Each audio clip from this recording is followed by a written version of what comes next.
ಪೂರ್ಣ ಪ್ರಮಾಣದ ತಪ್ಪಿದೆ ಅಂತ ನಾನು ಹೇಳ್ತಾ ಇಲ್ಲ. ಆದರೆ ಒಬ್ಬರ ಮೇಲೆ ಆಪಾದನೆ ಮಾಡೋದಕ್ಕಿಂತ ಮುಂಚೆ ಗಾಳಿ ಸುದ್ದಿ ಬಂದಾಗ ಅದರಲ್ಲಿ ಎಷ್ಟು ತಪ್ಪಿದೆ, ಎಷ್ಟು ಸರಿ ಇದೆ, ಎಷ್ಟು ನಿಜ ಇದೆ ಅನ್ನೋದನ್ನು ಪ್ರಮಾಣಿಸಿ ನೋಡಬೇಕು. ಅವ್ರ ಪ್ರಾಮಾಣಿಕತೆನ ಸಹಿಸಕ್ಕಾಗದೆ ಅವ್ರ ಮೇಲೆ ಭ್ರಷ್ಟಾಚಾರ, ಕಿಡ್ನಾಪ್ ಆಪಾದನೆ ಮಾಡಿ ರಾಜೀನಾಮೆ ಕೊಡೋ ಹಾಗೆ ಮಾಡಿದ್ರು. ಇದರಲ್ಲಿ ಹಲವಾರು ಜನ ಕೈವಾಡ ಇದೆ. ಆದರೆ ನೀವು ಅದನ್ನ ಯಾರು ಅರ್ಥನೇ ಮಾಡ್ಕೊಳ್ಳಿಲ್ಲ. ನಾನು ಓಡ್ ಹೋಗಿದ್ದೀನಿ ಅಂತ ನೀವೆಲ್ಲರೂ ಆಪಾದನೆ ಮಾಡಿದ್ರಿ. ಇದೆಲ್ಲ ನಿಮಗೆ ಸರಿ ಅನ್ಸುತ್ತಾ? ನನ್ನಂತ 3 ಮಕ್ಕಳ ತಾಯಿಗೆ ಇಂಥ ಪದನ ಉಪಯೋಗಿಸಿದ್ದೀರಲ್ಲ, ಇದು ನಿಮ್ಮ ಪ್ರೊಫೆಷನ್ಗೆ ಸರಿ ಹೊಂದತ್ತಾ? ಮೇಡಮ್, ನಾವೇನು ಬೇಕಂತ ಈ ಥರ ಎಲ್ಲ ಸುದ್ದಿ ಮಾಡಿಲ್ಲ. ನಮ್ಗೆ ಬಂದು ಇನ್ಫಾರ್ಮೇಷನ್ ಆ ಥರ ಇತ್ತು. ಅದು ಅಲ್ಲದೆ ನಾವು ನಿಮ್ಮ ಮನೆಗೆ ಹೋಗಿ ನೀವು ಕಾಣೆ ಆಗಿದ್ರ ಬಗ್ಗೆ ನಿಮ್ಮ ಯಜಮಾನ್ರ ಹತ್ರ ಕೇಳೋಣ ಅಂದರೆ ಅವ್ರು ಅಂದಮೇಲೆ ಕೈ ಮಾಡಿದ್ರು. ನೀವುಗಳಲ್ಲಿ ಏನು ಮಾತಾಡಿದ್ರಿ, ಅದಕ್ಕೆ ಅವ್ರು ಏನು ಹೇಳಿದ್ರು, ನಿಮ್ಮೇಲೆ ಕೈ ಮಾಡೋದು ಕಾರಣ ಏನು ಅನ್ನೋದು ನನಗೆ ಚೆನ್ನಾಗಿ ಗೊತ್ತಿದೆ. ಸೂರ್ಯ ಅವ್ರನ್ನ ನಾನು ಇವತ್ತಿಂದ ನೋಡ್ತಾ ಇಲ್ಲ, ಬಹಳ ವರ್ಷದಿಂದ ಅವ್ರನ್ನ ನೋಡ್ತಾ ಇದ್ದೀನಿ. ಅವ್ರು ಯಾರ ಮೇಲೂ ಕೈ ಮಾಡೋರಲ್ಲ. ಇನ್ನೊಂದು ವಿಷಯ, ನಿಮ್ಮೆಲ್ರಿಗೂ ಕೈ ಮುಗ್ದು ಕೇಳ್ಕೊತೀನಿ. ಒಂದು ಹೆಣ್ಮಗು ಕಾಣೆ ಆದಾಗ ಅವಳು ಓಡ್ ಹೋಗಿದ್ದಾಳೆ ಅನ್ನೋ ಪದದಿಂದ ಗುರ್ತು ಹಿಡಿಬೇಡಿ. ನಾನು ಮಾತ್ರ ಅಲ್ಲ, ನಾಳೆ ದಿನ ಬೇರೆ ಯಾವುದೇ ಹೆಣ್ಮಕ್ಳಾದ ಪಾಪ ಅವ್ರ ಮನೇಲಿ ಏನೋ ಫ್ರಸ್ಟ್ರೇಷನ್ಸ್ ಇರುತ್ತೆ, ನೆಮ್ಮದಿಗೋಸ್ಕರ ದೂರ ಇರ್ತಾರೆ. ಇಲ್ಲ ಅಂದರೆ ಇನ್ಯಾರೋ ಬಲವಂತವಾಗಿ ಅವ್ರನ್ನ ಕಿಡ್ನಾಪ್ ಮಾಡಿರ್ತಾರೆ ಅಂತ ಅರ್ಥ.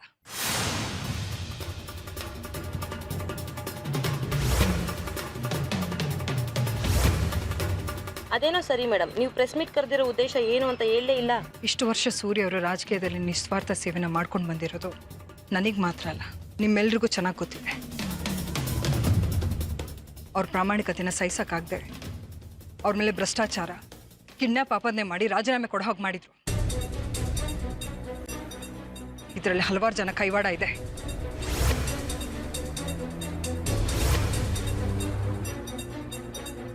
ಅವ್ರು ಯಾರು ಅಂತ ನಿಮ್ಗೆ ಗೊತ್ತಾ? ಅವ್ರ ಬಗ್ಗೆ ಇವಾಗ ನೀವೇನು ಹೇಳಕ್ ಇಷ್ಟಪಡ್ತೀರಾ? ಈಗ ನಾನು ಅವ್ರು ಯಾರ ಬಗ್ಗೆ ಹೇಳೋದಕ್ಕೂ ಇಷ್ಟಪಡಲ್ಲ.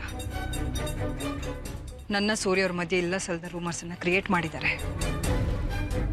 ಅವರೆಲ್ಲ ಏನೇ ಕುತಂತ್ರ ಮಾಡಿದ್ರು ನನ್ನ ಸೂರ್ಯವ್ರನ್ನ ದೂರ ಮಾಡೋದಕ್ಕೆ ಯಾರ ಕೈಲೂ ಸಾಧ್ಯ ಇಲ್ಲ. ಅವ್ರು ನನಗೆ ಹೊಸ ಜೀವನ ಕೊಟ್ಟವರು, ನನ್ನ ಬಾಳಿಗೆ ಹೊಸ ಅರ್ಥ ಕೊಟ್ಟವರು.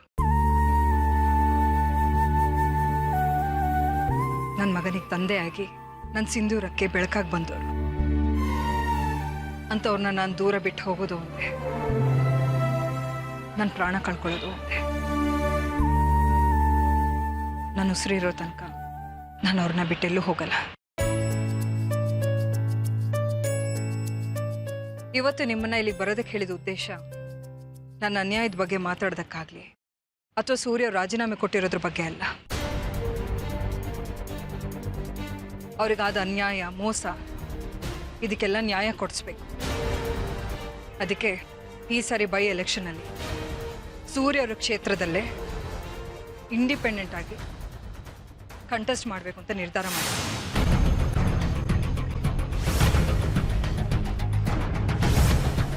ಇದಕ್ಕೆ ನಿಮ್ಮ ಹಸ್ಬೆಂಡ್ ಸೂರ್ಯರವರ ಒಪ್ಪಿಗೆ ಇದೆಯಾ? ಗೊತ್ತಿಲ್ಲ. ಆದ್ರೆ ನೀವು ಅವ್ರಿಗೆ ಎಲೆಕ್ಷನ್ ನಿಲ್ತಾ ಇರೋದು ಹೇಳಿಲ್ವಾ? ಖಂಡಿತ ಅವ್ರು ನನ್ನ ತೀರ್ಮಾನಕ್ಕೆ ಸ್ಪಂದಿಸ್ತಾರೆ ಅನ್ನೋ ಭರವಸೆ ಇದೆ. ಒಂದು ವೇಳೆ ಅವ್ರು ನಿಮ್ಗೆ ಸಪೋರ್ಟ್ ಮಾಡಲಿಲ್ಲ ಅಂದ್ರೆ? ಆ ಅನುಮಾನ ನಿಮಗೆ ಬೇಡ. ಅಂದರೆ ನೀವೀಗ ಸೇಡಿನ ರಾಜಕೀಯ ಮಾಡಕ್ಕೆ ಹೊರಟಿದ್ದೀರಾ ಮೇಡಮ್? ಖಂಡಿತ ನಾನು ಯಾವ ಸೈಡಿನ ರಾಜಕಾರಣ ಮಾಡ್ತಾ ಇಲ್ಲ. ಫ್ಯಾಮಿಲಿನ ಪ್ರೊಟೆಕ್ಟ್ ಮಾಡಿ ಸೂರ್ಯ ಅವರು ಇಷ್ಟು ದಿನ ಮಾಡಿರೋ ಒಳ್ಳೆ ಕೆಲಸಗಳನ್ನ ಅವ್ರ ಕ್ಷೇತ್ರದಲ್ಲೇ ಮುಂದುವರ್ಸ್ಕೊಂಡು ಹೋಗಬೇಕು ಅಂತ ರಾಜಕೀಯಕ್ಕೆ ನಿಂತಿದ್ದಾರೆ. ಅದು ಬಿಟ್ಟು ಯಾವುದೇ ಸೇಡಿನ ಉದ್ದೇಶ ಇಲ್ಲ. ಹಾಗಾದ್ರೆ ನೀವು ಎಲೆಕ್ಷನ್ಗೆ ನಿಲ್ಲೋದು ಗ್ಯಾರಂಟಿನಾ? ಅದರಲ್ಲಿ 2 ಮಾತೇ ಇಲ್ಲ. ಈ ಸರಿ ನಾನು ಎಲೆಕ್ಷನ್ಗೆ ನಿಲ್ತಾ ಇದ್ದೀನಿ. ಯಾರು ಬಂದರೂ ಏನು ಮಾಡೋಕ್ಕೂ ಆಗಲ್ಲ. ನೀವು ಎಲೆಕ್ಷನಿಗೆ ನಿಲ್ತಾ ಇರೋದೇನೋ ಸರಿ ಮೇಡಮ್, ಆದರೆ ನೀವು ಎಲ್ಲಿಗೆ ಹೋಗಿದ್ರಿ, ಯಾರು ನಿಮ್ಮನ್ನ ಕಿಡ್ನಾಪ್ ಮಾಡಿಸಿದ್ರು ಅಂತ ಹೇಳೇ ಇಲ್ಲ. ಆ ವಿಷಯದ ಬಗ್ಗೆ ಮಾತು ಬೇಡ. ಟೈಮ್ ಬಂದಾಗ ನಾನೇ ಹೇಳ್ತೀನಿ. ಸದ್ಯಕ್ಕೆ ಅದನ್ನ ಇಲ್ಲಿಗೆ ಡ್ರಾಪ್ ಮಾಡ್ತೀನಿ. ಹಾಗಂದ್ರೆ ಹೇಗೆ ಮೇಡಮ್, ನೀವು ಎಲ್ಗೋಗಿದ್ರಿ ಅಂತ ಹೇಳಿ. ದಯವಿಟ್ಟು ಮತ್ತೆ ಅದೇ ಪ್ರಶ್ನೆನೇ ಕೇಳ್ಬಿಡಿ. ಸಮಯ ಬಂದಾಗ ನಾನೇ ಹೇಳ್ತೀನಿ ಅಂತ ಹೇಳ್ತಾ ಇದ್ದೀನಲ್ಲ. ನಮಗೆ ಒಂದು ಅನುಮಾನ, ನೀವು ಇದಕ್ಕಿದ್ದಾಗೆ ರಾಜಕೀಯಕ್ಕೆ ಬರ್ತಾ ಇರೋದು ನೋಡಿದ್ರೆ ಈ ನಿರ್ಧಾರದಿಂದ ಯಾರೋ ಇದ್ದಾರೆ ಅಂತ ನಮಗೆ ಅನಿಸ್ತಾ ಇದೆ. ನೀವು ಯಾರ್ದೋ ಬಲವಂತ ಕಟ್ಬಿದ್ದು ರಾಜಕೀಯಕ್ಕೆ ಬರ್ತಿದ್ದೀರಾ ಅನಿಸ್ತಾ ಇದೆ. ಇದರಲ್ಲಿ ಯಾರು ಒತ್ತಡನೂ ಇಲ್ಲ, ಯಾರು ಪ್ರಚೋದನೆಯೂ ಮಾಡ್ತಾ ಇಲ್ಲ. ನನ್ನ ಸೂರ್ಯರ ಬಗ್ಗೆ ಸುಮ್ಮನೆ ರೂಮರ್ಸನ್ನು ಕ್ರಿಯೇಟ್ ಮಾಡಿದ್ದಾರೆ. ದಯವಿಟ್ಟು ನೀವು ಯಾರು 3ನೇ ವ್ಯಕ್ತಿಗಳ ಮಾತಿಗೆ ಕಿವಿ ಕೊಡದೆ ನಿಮ್ಗೇನೇ ಕ್ಲಾರಿಫಿಕೇಶನ್ಸ್ ಬೇಕಾದರೂ ನನ್ನನ್ನು ಕಾಂಟ್ಯಾಕ್ಟ್ ಮಾಡಿ. ನಾನಿಷ್ಟು ಮಾತಾಡೋದಕ್ಕೆ ನೀವೆಲ್ಲರೂ ಸಹಕಾರ ಕೊಟ್ಟಿದ್ದೀರಾ. ನಾನು ಯಾವಾಗಲೂ ನಿಮ್ಮೆಲ್ಲರಿಗೂ ಆಭಾರಿಯಾಗಿರ್ತೀನಿ. Once again thank you so much. ನಮಸ್ತೆ.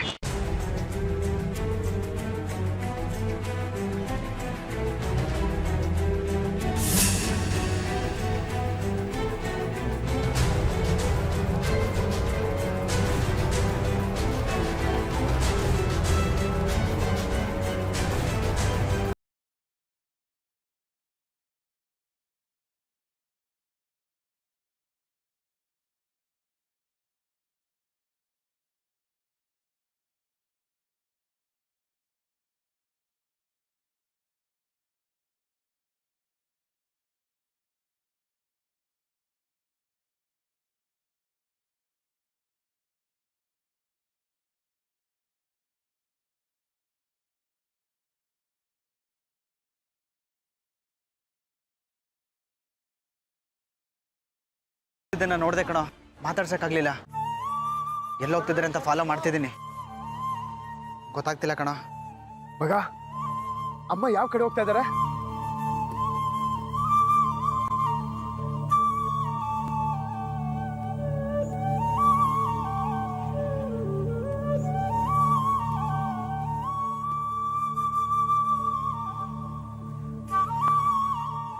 Narasimha,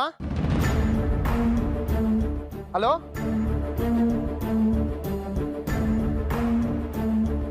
The number you're calling is switched off right now. The number you're calling is switched off right now. ಇವನಿಗೆ ಎಷ್ಟು ಫೋನ್ ಮಾಡಿದ್ರು ಲೈನೇ ಸಿಗ್ತಿಲ್ವಲ್ಲಪ್ಪ. ಅಮ್ಮ ಎಲ್ಲೋದ್ರೋ ಏನೋ. ನಾನಿವಾಗ ಏನ್ ಮಾಡೋದಪ್ಪ? The number you're calling is switched off right now.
ಕನಸಿನ ಬಾಗಿಲು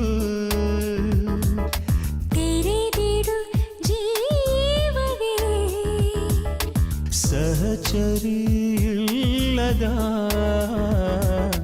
ದಿನಚರಿ ಭಾರವೇ, ಕಣ್ಣಲ್ಲಿಯ ಕೋಲ್ಮೆಂಚಿಗೆ ಆಕಾಶದ ಜೊತೆ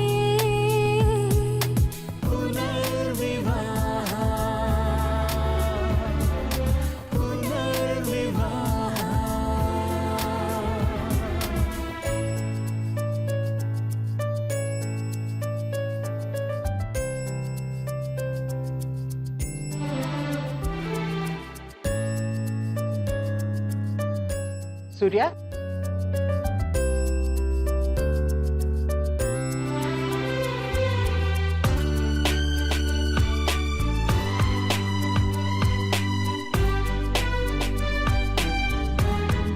ಅತ್ತೆ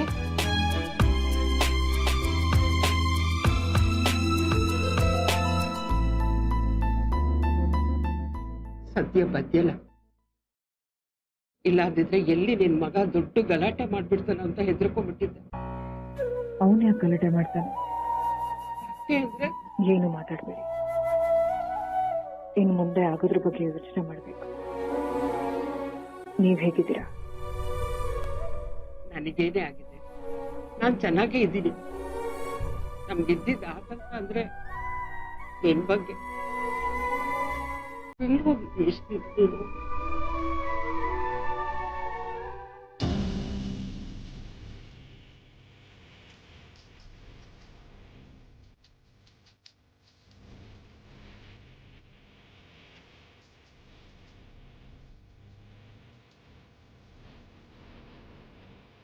ಹೇಗಿದೆಯಾ? ಚೆನ್ನಾಗಿದೆಯಾ?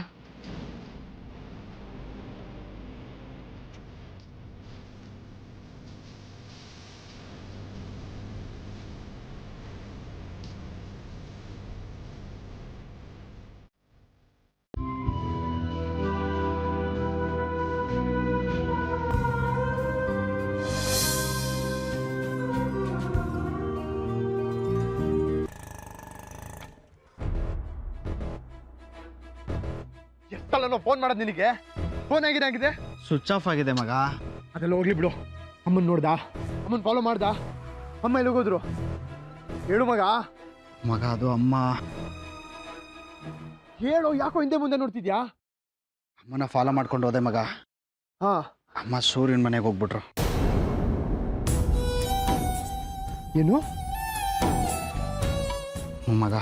ಅಮ್ಮ ಸೂರ್ಯನ್ ಮನೆಗೆ ಹೋದ್ರಾ? ನೀ ನಿಜ ಹೇಳ್ತಿದ್ಯಾ? ನಾನು ಯಾಕೋ ಸುಳ್ಳು ಹೇಳಿ, ನಿಜಾನೇ ಹೇಳ್ತಿದ್ದೀನಿ.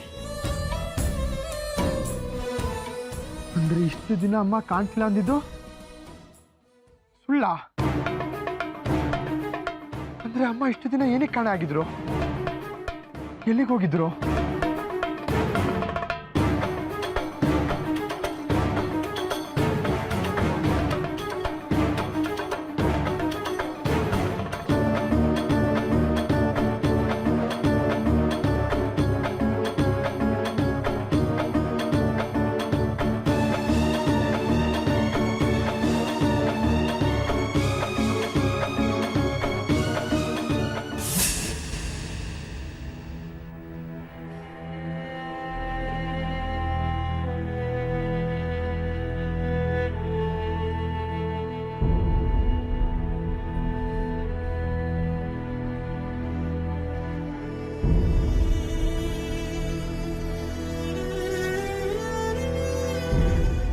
I am sorry.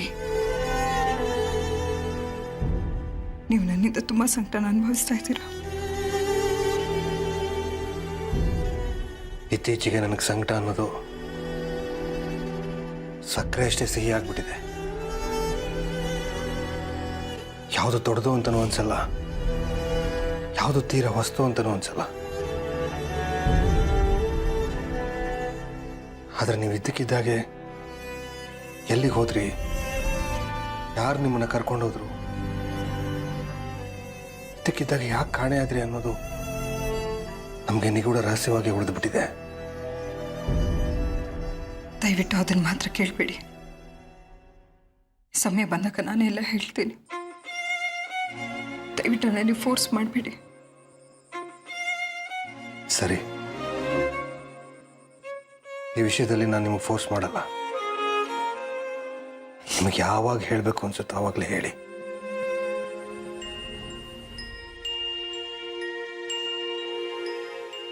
ತುಂಬ ಥ್ಯಾಂಕ್ಸ್. ನಿಮ್ಮ ನಂಬಿಕೆಗೆ ನಾನು ಯಾವತ್ತೂ ದ್ರೋಹ ಮಾಡಲ್ಲ.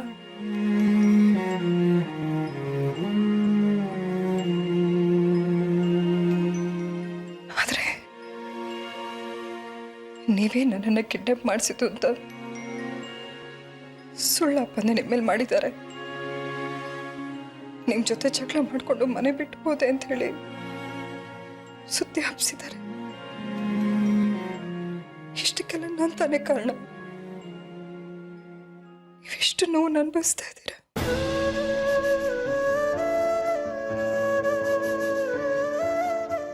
ನೀವು ಇದರಲ್ಲಿ ಬರೀ ನೆಪ ಮಾತ್ರ. ಇದರ ಹಿಂದೆ ಬೇರೆ ಯಾರೋ ಇದ್ದಾರೆ ಅನ್ನೋದು ಮಾತ್ರ ಸತ್ಯ. ಇಷ್ಟಕ್ಕೆಲ್ಲ ಕಾರಣ ನಾನೇ ತಾನೆ.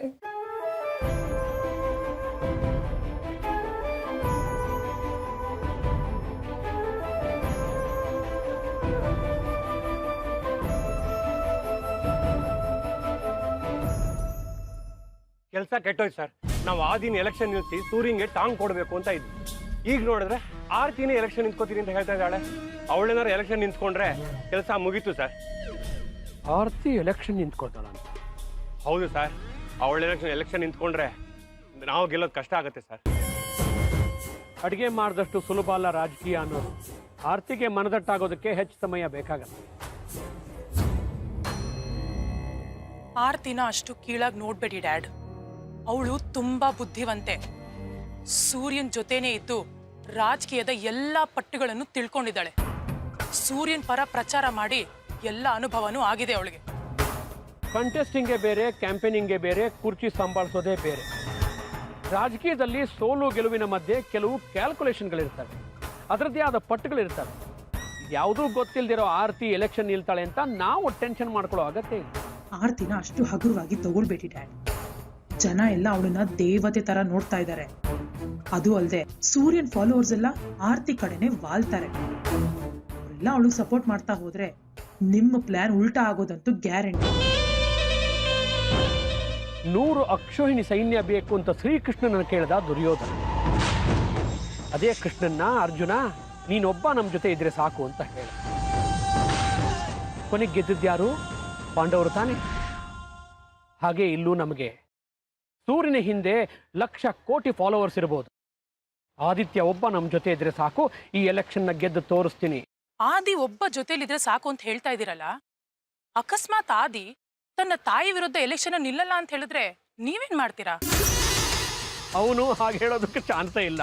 ಈಗಾಗಲೇ ಅವನಿಗೆ ರಾಜಕೀಯದ ಅಮಲು ತಲೆಗೇರಿದೆ. ಅದು ಅಷ್ಟು ಸುಲಭವಾಗಿ ಇಳಿಯಲ್ಲ.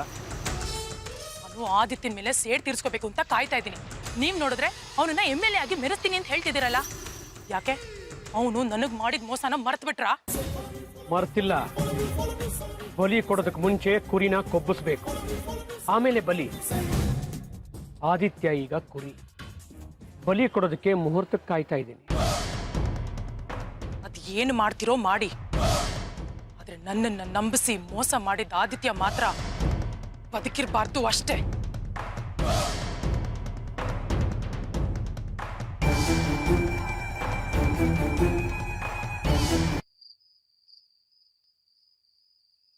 ಅಮ್ಮ ಇಷ್ಟು ದಿನ ಎಲ್ಲಿಗೆ ಹೋಗಿದ್ರು, ಯಾರ ಜೊತೆ ಇದ್ರು ಅಂತ ನಂಗೆ ಗೊತ್ತಾಗಬೇಕು. ನೀವೇನೇ ರೀಸನ್ಸ್ ಕೊಟ್ಟರು ನಾನು ಕೇಳಲ್ಲ. ನೋಡು ಆರ್ಯ, ನಾನು ಎಲ್ಲಿದ್ದೆ, ಯಾರ ಜೊತೆಗಿದ್ದೆ ಅನ್ನೋ ಹೇಳೋ ಅಗತ್ಯ ಇಲ್ಲ. ನಿಮ್ಮ ಯಾರಿಗೂ ಗೊತ್ತಾಗದೇ ಇದ್ರೇ ಒಳ್ಳೇದು. ನಾನು ಏನೇ ನಿರ್ಧಾರ ಮಾಡಿದ್ರು ಅದು ನನ್ನ ಫ್ಯಾಮಿಲಿಗೋಸ್ಕರ, ನೀವೆಲ್ಲರೂ ಚೆನ್ನಾಗಿರ್ಬೇಕು ಅನ್ನೋ ಉದ್ದೇಶಕ್ಕೋಸ್ಕರ ಅಷ್ಟೇ.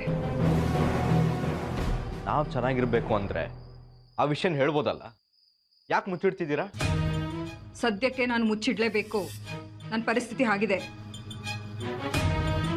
ಆರ್ಯ, ಸದ್ಯಕ್ಕೆ ಹೇಳಕ್ಕಾಗಲ್ಲ ಅಂತಿದ್ದಾರೆ, ಯಾಕೆ ಬಲವಂತ ಮಾಡ್ತೀಯ? ಅವ್ರು ಹೇಳ್ತಾರೆ ಡ್ಯಾಡ್, ಆದ್ರೆ ಅವ್ರು ಇಲ್ದೇ ಇರ್ಬೇಕಾದ್ರೆ ನಾವು ಅನುಭವಿಸಿದ ನೋವು, ಜಂಡಗಳಾಡಿದ ಮಾತು ಅದನ್ನೆಲ್ಲ ಮರೆಯೋಕ್ಕಾಗಲ್ಲ. ಅವ್ರಿಗೆಲ್ಲ ಏನು ಆನ್ಸರ್ ಮಾಡೋದು? ಮುಂದೊಂದು ದಿನ ಯಾರಾದ್ರೂ ಬಂದು ನಿಮ್ಮ ಅಮ್ಮ ಎಲ್ಲಿಗೆ ಹೋಗಿದ್ರು ಅಂತ ಹೇಳಿದ್ರೆ ಅವ್ರಿಗೇನು ಹೇಳಿ? ನಾವೇ ಇದನ್ನೆಲ್ಲ ಕ್ಲಾರಿಫೈ ಮಾಡಿದ್ರೆ ಬೆಟರ್ ಅಲ್ವಾ? ನಾನು ಈಗಾಗಲೇ ಕೆಲಸ ಮಾಡಿದ್ದೀನಿ. ಪ್ರಶ್ನವ್ರಿಗೂ ಉತ್ತರ ಕೊಟ್ಟಾಗಿದೆ. ನೀನು ತಲೆ ಕೆಡ್ಸ್ಕೊಳ್ಳೋ ಅಗತ್ಯ ಇಲ್ಲ. ನಿಮಗೆ ಇಲ್ಲದೆ ಇರ್ಬೋದಮ್ಮ, ಆದ್ರೆ ನನಗಿದೆ. ಹೇಳಿ ಎಲ್ಲಿಗೆ ಹೋಗಿದ್ರಿ ಅಂತ. ಆರ್ಯ, ಅವಳಿನ ತಾಯಿ ಕಡೋ, ತಾಯಿನೇ ಅನುಮಾನಿಸೋದು ಸರಿ ಅಲ್ಲ. ಅವಳೇ ಹೇಳ್ತಿದ್ದಾಳೆ ತಾನೆ, ಸ್ವಲ್ಪ ಸಮಯ ಬೇಕು ಆಮೇಲೆ ಹೇಳ್ತೀನಿ ಅಂತ. ಅಲ್ಲಿವರೆಗೆ ವೆಯ್ಟ್ ಮಾಡು. ಅದು ಹಾಗಲ್ಲ ನೋಡು, ಮಗ ಆದವನು ತಂದೆ ತಾಯಿ ಮಾತು ಕೇಳಬೇಕು, ಅವ್ರನ್ನೇ ಪ್ರಶ್ನೆ ಮಾಡೋದಲ್ಲ. ಈಗ ಗಲಾಟೆ ನಿಲ್ಲಿಸಿ ಎಲ್ಲರೂ ಊಟಕ್ಕೆ ಬನ್ನಿ. ಹಾಗೆ ಇನ್ನೊಂದು ವಿಷಯ, ನಾಳೆ ನೀವೆಲ್ಲರೂ ಹೋಗಿ ದೇವಸ್ಥಾನದಲ್ಲಿ ಅರ್ಚನೆ ಮಾಡಿಸ್ಕೊಂಡು ಬನ್ನಿ. ಆರ್ತಿ ಕ್ಷೇಮವಾಗಿ ಬಂದರೆ ಅವಳ ಹೆಸರಲ್ಲಿ ಅರ್ಚನೆ ಮಾಡಿಸ್ತೀನಿ ಅಂತ ನಾನು ಹೇಳ್ಕೊಂಡಿದ್ದೆ. ನಾನು ಎಲ್ಗೂ ಬರಲ್ಲ, ನೀವೇ ಹೋಗಿ ಬನ್ನಿ. ಯಾಕೋ ಹೀಗೆ ನಡ್ಕೋತಾ ಇದೆಯಾ? ನಿನಗೂ ಆದಿತ್ಯನ ಬುದ್ಧಿ ಬಂತ? ನಾಳೆ ನೀನು ದೇವಸ್ಥಾನಕ್ಕೆ ಬರ್ತಾ ಇದೆಯಾ ಅಷ್ಟೇ. ನಾಳೆ ನಾನು ಊರಲ್ಲಿ ಇರಲ್ಲಮ್ಮ, ಅದಕ್ಕೆ ಹೇಳಿದ್ದು ನೀವೆಲ್ಲ ಹೋಗಿ ಬನ್ನಿ ಅಂತ. ನಾಳೆ ನೀನು ನಮ್ಮ ಜೊತೆ ದೇವಸ್ಥಾನಕ್ಕೆ ಬರ್ತಾ ಇದೆಯಾ? ಹೆಚ್ಚು ಮಾತು ಬೇಡ.